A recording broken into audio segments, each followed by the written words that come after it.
आज है 19 मार्च 2025 दिन बुधवार। उत्तर प्रदेश की 25 बड़ी खबरों में आपका स्वागत है। चलिए रुख करते हैं खबरों की ओर। भाजपा के बाद सपा और कांग्रेस में बदलाव की सुगबुगाहट, हाईकमान के संकेत से बड़ी हलचल। भाजपा के बाद अब सपा और कांग्रेस में भी संगठनात्मक बदलाव की चर्चाएं तेज हो गई हैं। सपा के जिलाध्यक्ष और महानगर अध्यक्ष पदों पर नए चेहरे लाने की संभावना है, जबकि कांग्रेस स्थानीय स्तर से भेजे गए नामों पर मंथन कर रही है। दोनों दलों के दावेदार लखनऊ और दिल्ली की दौड़ में जुट गए हैं। कांग्रेस में 11 जिलाध्यक्ष और 12 महानगर अध्यक्ष पद के लिए नामों का इंटरव्यू हो चुका है। जल्द ही घोषणा की उम्मीद है। प्रयागराज के युवा ने डिजाइन की देश की पहली सस्ती सुपर इलेक्ट्रिक कार 200 किलोमीटर तक चलेगी एक चार्ज में। प्रयागराज के अभिषेक वैराग्य ने भारत की पहली super electric car thunder design की है। इस कार को बनाने में 16 लाख रुपए खर्च हुए हैं और इसका बाजार मूल्य 50 लाख तक रहने की उम्मीद है। एक बार चार्ज करने पर ये 200 किलोमीटर तक चल सकती है और बदलाव के बाद इसकी रफ्तार 250 किलोमीटर प्रति घंटा तक पहुंच सकती है। अभिषेक ने बीटेक छोड़कर 4 साल में इस कार का प्रोटोटाइप तैयार किया है और अब निवेशक की तलाश कर रहे हैं। सीमा हैदर बनी मां, सचिन को पहली संतान। ग्रेटर नोएडा में बेटी को दिया जन्म। पाकिस्तान से भारत आई सीमा हैदर ने मंगलवार सुबह 4 बजे ग्रेटर नोएडा के कृष्णा अस्पताल में एक स्वस्थ बच्ची को जन्म दिया है। ये उनकी 5वीं संतान और सचिन की पहली संतान है। परिवार इस नए मेहमान के आगमन से बेहद खुश है। सीमा के वकील ने पहले ही कहा था कि नवजात को भारतीय नागरिकता दिलाने की प्रक्रिया शुरू की जाएगी। बेटी के नामकरण के लिए जल्द ही पारिवारिक समारोह आयोजित होगा। यूपी भाजपा जिलाध्यक्षों की सूची जारी, सिफारिशें नहीं चली, असंतोष को संभालना चुनौती। भाजपा ने पारदर्शी प्रक्रिया अपनाते हुए 70 जिलाध्यक्षों की सूची जारी कर दी, लेकिन 28 जिलों में अब भी सहमति नहीं बन पाई है। इस बार सांसदों और विधायकों की सिफारिशों को नजरअंदाज कर कर्मठ कार्यकर्ताओं को तरजीह दी गई है। हालांकि कई पुराने कार्यकर्ताओं को दरकिनार करने से पार्टी के अंदर असंतोष बढ़ रहा है। पंचायत और 2027 विधानसभा चुनाव से पहले ये नाराजगी पार्टी और नए जिलाध्यक्षों के लिए बड़ी चुनौती बन सकती है। यूपी में बारिश और ओलों से गिरी तापमान, फसल नुकसान का सरकार कर रही आकलन। उत्तर प्रदेश में मौसम ने करवट बदली और कई जिलों में हल्की बारिश और ओले गिरने से तापमान में गिरावट दर्ज की गई। लखनऊ, गोरखपुर, वाराणसी और प्रयागराज समेत कई जगहों पर बारिश हुई। फसल नुकसान को लेकर किसान चिंतित है, खासकर गेहूं, सरसों और मटर की फसल प्रभावित हुई है। सरकार ने फसल नुकसान का आकलन शुरू किया है और जल्द ही मुआवजे की प्रक्रिया पूरी की जाएगी। मौसम 20 मार्च तक शुष्क रहने की संभावना है। अलीगढ़ एयरपोर्ट पर उड़ानें जुलाई तक बंद, रनवे, कॉर्पोरेटिंग और अन्य कार्य बने वजह। अलीगढ़ एयरपोर्ट से लखनऊ जाने वाली उड़ानें पिछले साल 25 दिसंबर से बंद हैं और अब जुलाई तक शुरू होने की संभावना नहीं है। पहले कोहरे के कारण उड़ानें रोकी गई, लेकिन अब लखनऊ एयरपोर्ट पर रनवे कॉर्पोरेटिंग का काम चल रहा है। उड़ान संचालित करने वाली कंपनी ने भोपाल खजुराहो रूट पर एयरक्राफ्ट भेज दिए। 3 दिन बाद फ्लाइंग क्लब के नए हैंगर का निर्माण शुरू होगा, जिससे एविएशन सेक्टर में और कोर्स जोड़े जाएंगे। अग्निवीर भर्ती 2025, भारतीय सेना ने जारी की अधिसूचना। 12 जिलों के अभ्यर्थी कर सकते हैं आवेदन। भारतीय सेना की अग्निवीर भर्ती प्रक्रिया 2025-26 के लिए 12 मार्च से 10 अप्रैल तक आवेदन किए जा सकते हैं। 17.5 से 21 वर्ष तक के अभ्यर्थी joinindianarmy.nic.in पर पंजीकरण कर सकते हैं। भर्ती 2 श्रेणियों में होगी और चयन ऑनलाइन परीक्षा, शारीरिक परीक्षण और मेडिकल जाँच के आधार पर किया जाएगा। 13 भाषाओं में परीक्षा आयोजित होगी और योग्य उम्मीदवारों के लिए भर्ती रैली वर्ष के अंत में होगी। जेएस यूनिवर्सिटी फर्जी डिग्री मामला, एसओजी ने 6 घंटे तक की जांच, हार्ड डिस्क और दस्तावेज जब्त। फर्जी डिग्री प्रकरण में एसओजी जयपुर की टीम ने फिरोजाबाद के शिकोहाबाद स्थित जेएस यूनिवर्सिटी में 6 घंटे तक जांच की। कुलाधिपति डॉक्टर सुकेश यादव और रजिस्ट्रार नंदन मिश्रा की निशानदेही पर कंप्यूटरों की हार्ड डिस्क और महत्वपूर्ण दस्तावेज बरामद किए गए। जांच के दौरान यूनिवर्सिटी में बाहरी लोगों की एंट्री बंद रही। टीम दोनों आरोपियों को लेकर शाम को जयपुर रवाना हो गई, जहाँ आगे की पूछताछ जारी रहेगी। संभल में नेजा मेले पर रोक, पुलिस ने कहा लूटपाट और हत्याओं के लिए बदनाम सालार मसूद की याद में नहीं होगा आयोजन। संभल में करीब 1000 साल से आयोजित होने वाले नेजा मेले पर पुलिस ने रोक लगा दी। एसपी श्रीचंद ने कहा कि ये मेला महमूद गजनवी के सेनापति सालार मसूद गाजी की याद में आयोजित किया जाता था, जिसने इतिहास में लूटपाट और हत्याएं की थी। दूसरे समुदाय की आपत्तियों और कानून व्यवस्था के मद्देनजर मेला आयोजित करने की अनुमति नहीं दी गई। पुलिस ने चेतावनी दी कि मेला लगाने की कोशिश करने वालों पर मुकदमा दर्ज किया जाएगा। 29 साल बाद मरम्मत के लिए बंद होगा लखनऊ कानपुर गंगा पुल। 42 दिन तक 74 ट्रेनें होंगी प्रभावित। उत्तर रेलवे लखनऊ मंडल 20 मार्च से 30 अप्रैल तक लखनऊ कानपुर रेलखंड के गंगा पुल की मरम्मत करेगा। ये मरम्मत 29 साल बाद हो रही है, जिससे 74 ट्रेनें प्रभावित होंगी। 9 ट्रेनें निरस्त, 17 ट्रेनों का रूट बदलेगा और कई ट्रेनों की गति सीमित की जाएगी। मरम्मत के बाद ट्रेनों की रफ्तार बढ़ सकेगी। यात्रियों को यात्रा से पहले ट्रेन शेड्यूल की जाँच करने की सलाह दी गई है। 1 अप्रैल से राज्य कर्मचारियों के लिए मानव संपदा पोर्टल अनिवार्य, सरकार ने जारी किया आदेश। उत्तर प्रदेश सरकार ने 1 अप्रैल 2025 से सभी राज्य कर्मचारियों के लिए मानव संपदा पोर्टल पर APR, ACR, छुट्टी आवेदन, वेतन आहरण और कार्य ग्रहण जैसी प्रक्रियाएं ऑनलाइन अनिवार्य कर दी हैं। मुख्य सचिव मनोज कुमार सिंह ने आदेश जारी कर अनुपालन सुनिश्चित करने को कहा। आउटसोर्स कर्मियों के मानदेय पर भी जल्द निर्णय लिया जाएगा। सरकार की ये पहल डिजिटलीकरण और पारदर्शिता को बढ़ावा देने के लिए की गई है। रामनवमी पर अयोध्या में होगा भव्य सूर्य तिलक। रामलला की ललाट पर 4 मिनट तक पड़ेंगी सूर्य की किरणें। अयोध्या में रामनवमी 2025 को ऐतिहासिक बनाने की तैयारी जोरों पर है। 6 अप्रैल को दोपहर 12 बजे सूर्य की किरणें रामलला की ललाट पर 4 मिनट तक पड़ेंगी, जिसे सूर्य तिलक कहा जाएगा। इस अनोखी घटना का दूरदर्शन पर लाइव प्रसारण किया जाएगा और शहर में 50 LED स्क्रीन लगाई जाएंगी। राम मंदिर में 9 दिवसीय राम जन्मोत्सव आयोजित होगा, जिसमें 30 से 50 लाख श्रद्धालुओं की आने की उम्मीद भी है।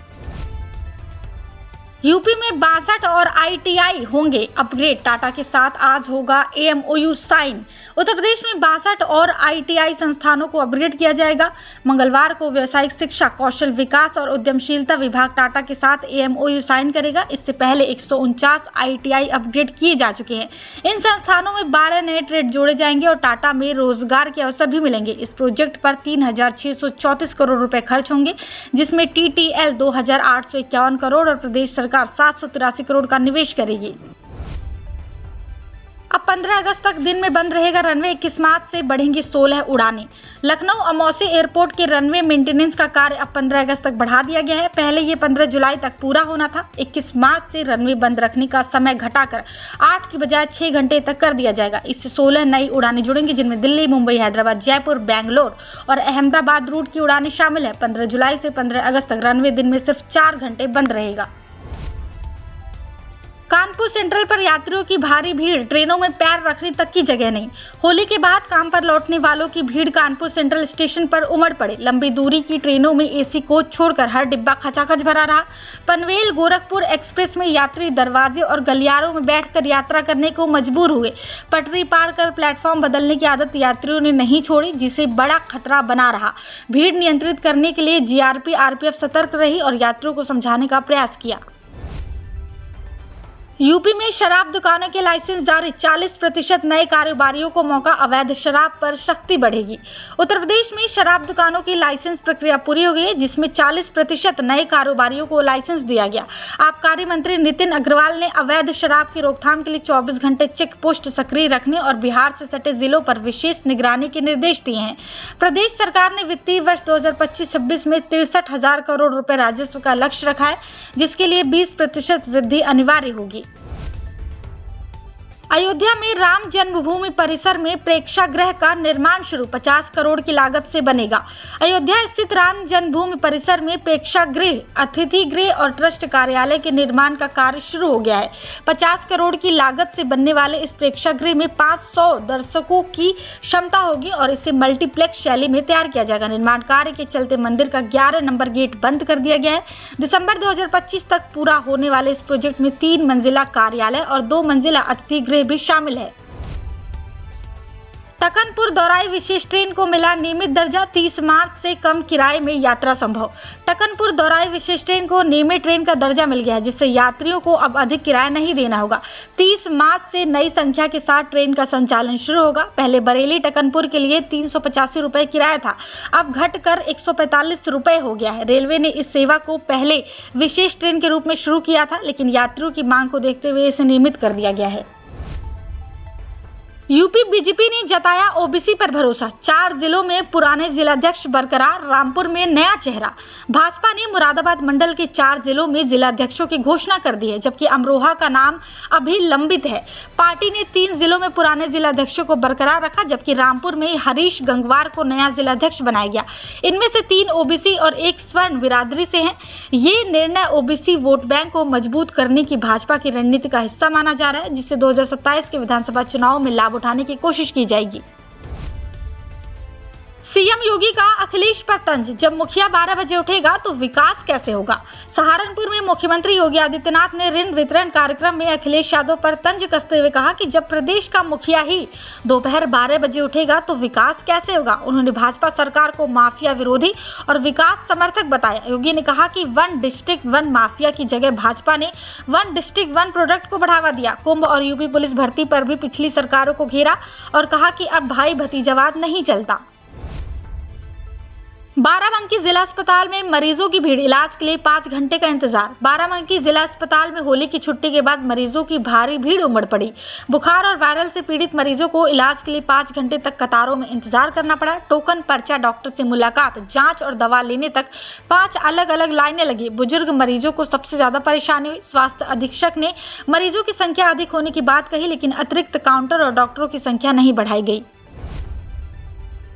कानपुर सागर राष्ट्रीय राजमार्ग से इटावा तक चौड़ी होगी सड़क, 13 करोड़ से होगा निर्माण। कानपुर सागर राष्ट्रीय राजमार्ग से इटावा राष्ट्रीय राजमार्ग तक 9 किलोमीटर सड़क का चौड़ीकरण किया जाएगा। अभी 3 मीटर चौड़ी सड़क को 5.5 मीटर किया जाएगा, जिससे नौबस्ता चौराहे पर 20-25 हजार वाहनों का लोड कम होगा और ट्रकों को 30 किलोमीटर का अतिरिक्त चक्कर नहीं लगाना पड़ेगा। पीडब्ल्यूडी 13 करोड़ रुपए की लागत से इस सड़क का निर्माण करेगा। 22 मार्च तक ई टेंडर प्रक्रिया पूरी की जाएगी और निर्माण कंपनी 5 साल तक रखरखाव करेगी। 48 घंटे के अंदर किसानों को मिलेगा गेहूं का पूरा भुगतान, मुख्यमंत्री योगी आदित्यनाथ ने दिए निर्देश। उत्तर प्रदेश सरकार ने सोमवार से गेहूं की सरकारी खरीद शुरू कर दी है और इसके साथ ही किसानों के हित में बड़ा फैसला लिया है। मुख्यमंत्री योगी आदित्यनाथ के निर्देशानुसार किसानों को उनके गेहूं की कीमत का पूरा भुगतान 48 घंटे के अंदर किया जाएगा। ये कदम कृषकों को आर्थिक सुरक्षा देने और बिचौलियों की भूमिका खत्म करने के लिए उठाया गया है। सरकार ने संबंधित विभागों को सख्त निर्देश दिए हैं कि भुगतान प्रक्रिया में किसी भी तरह की देरी ना हो। इस फैसले से प्रदेश के लाखों किसानों को त्वरित आर्थिक लाभ मिलेगा और उनकी फसल की सही कीमत समय पर मिल सकेगी। यूपी पुलिस रामनवमी को लेकर हाई अलर्ट, डीजीपी ने जारी किए सुरक्षा निर्देश, खुफिया निगरानी और सतर्कता बढ़ाने पर जोर। होली के बाद अब रामनवमी को लेकर Uttar Pradesh police high alert पर है। डीजीपी प्रशांत कुमार ने वरिष्ठ अधिकारियों के साथ बैठकर राज्य में सुरक्षा व्यवस्था मजबूत करने के निर्देश दिए हैं। उन्होंने सभी पुलिस आयुक्तों, एडीजी, आईजी, डीआईजी और एसपी को सतर्क रहने और धार्मिक आयोजनों में शामिल होने वाले लोगों की खुफिया निगरानी बढ़ाने को कहा है। प्रशासन किसी भी अप्रिय घटना को रोकने के लिए अतिरिक्त सुरक्षा बल तैनात करेगा। राज्य के संवेदनशील जिलों में सुरक्षा चाक चौबंद की जा रही है, जिससे रामनवमी शांतिपूर्ण ढंग से संपन्न हो सके। यूपी में 17 साल के लड़के लड़कियां हो रहे एचआईवी संक्रमित, जीएसवीएम मेडिकल कॉलेज में 5000 मरीजों का इलाज, विशेषज्ञों ने जताई चिंता। उत्तर प्रदेश में 17 साल की उम्र में लड़के लड़कियों में एचआईवी संक्रमण के बढ़ते मामलों ने स्वास्थ्य विशेषज्ञों की चिंता बढ़ा दी है। जीएसवीएम मेडिकल कॉलेज के एआईटी सेंटर में 5000 से अधिक संक्रमितों का इलाज चल रहा है। विशेषज्ञों का कहना है कि ये स्थिति बेहद भयावह होती जा रही है। पहले ये संक्रमण मुख्य रूप से ट्रक ड्राइवर जैसे पेशों से जुड़ा माना जाता था, लेकिन अब युवा वर्ग में इसका तेजी से फैलना एक गंभीर चुनौती बन गया है। स्वास्थ्य विभाग ने जागरूकता और रोकथाम के लिए सख्त कदम उठाने की जरूरत पर जोर दिया है।